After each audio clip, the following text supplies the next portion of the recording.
ଜାତି। ଆଜି ଆମେ ଜାତି ବିଷୟରେ କିଛି କଥା ହେବା।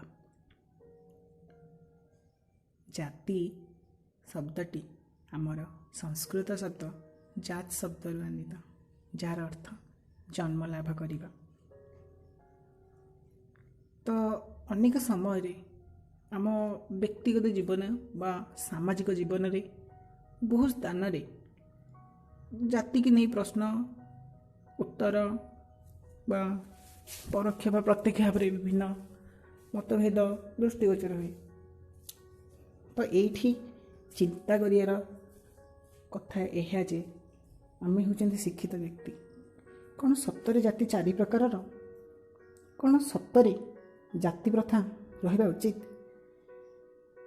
ଛାଣନ୍ତୁ ସବୁ କଥାକୁ, ବୈଦିକ ନିୟମ ଅନୁସାରେ ଆସନ୍ତୁ। ପୁରାତନ ଯୁଗରେ ଜାତି 4 ଭାଗ ଥିଲା: ବ୍ରାହ୍ମଣ, କ୍ଷତ୍ରିୟ, ବୈଶ୍ୟ, ଶୂଦ୍ର।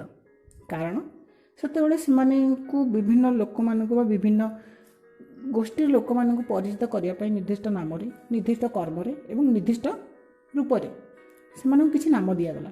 ଯାହାର ନାମ ଥିଲା, ଯିଏ ପୂଜା କାମ କଲା ତାକୁ ବ୍ରାହ୍ମଣ ନାମ ଦିଆଗଲା, ଯିଏ ଯୁଦ୍ଧ କ୍ଷେତ୍ର ଗଲା ତାକୁ କ୍ଷତ୍ରିୟ କୁହାଗଲା, ଯିଏ ବେପାର ବାଣିଜ୍ୟ କଲା ତାକୁ ବୈଶ୍ୟ କୁହାଗଲା ଏବଂ ଯିଏ ସେବା ଶୁଶ୍ରୂଷା କଲା ତାକୁ ଶୂଦ୍ର କୁହାଗଲା।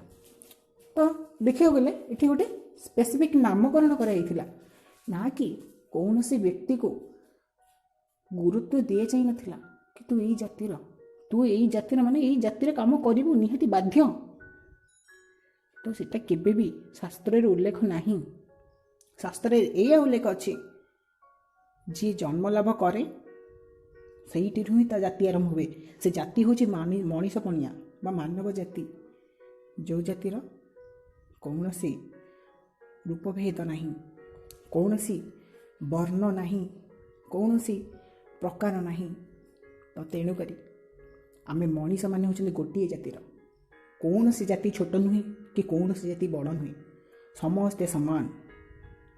ସମସ୍ତ ମଧ୍ୟରେ ସାମ୍ୟ ଭାବ ଖେଳେଇ ପାରିଲେ, ସମସ୍ତେ ଯଦି ମିଳିମିଶି ରହିପାରିବା, ତେବେ ଏଇ ସମାଜ, ଏଇ ଭାରତୀୟ ପରମ୍ପରା, ଭାରତୀୟ ସଂସ୍କୃତି କେତେ ଉପରକୁ ଯାଆନ୍ତା, ସେଟା ଆମେ କଳ୍ପନା କଲେ ଥରଟ ଜାଣିପାରିବା। ପାଶ୍ଚାତ୍ୟ ଦେଶମାନଙ୍କରେ ଜାତି ନାହିଁ। କାହିଁକି ଜାଣିଛନ୍ତି? ଜାତି ଏକ ଏମିତି ଜିନିଷ ଯାହା ସମାଜର ବିକାଶକୁ କଠୋର ଭାବରେ ବ୍ୟାଘାତ କରିଥାଏ, ଯାହା ବର୍ତ୍ତମାନ ପକ୍ଷେ ଭାରତବର୍ଷରେ ପ୍ରଚଳିତ ଅଛି। କଥାରେ କହିଦେଉଛି ତୁ ଛୋଟ ଜାତି ଏଠି କିଛି କଥା ନାହିଁ।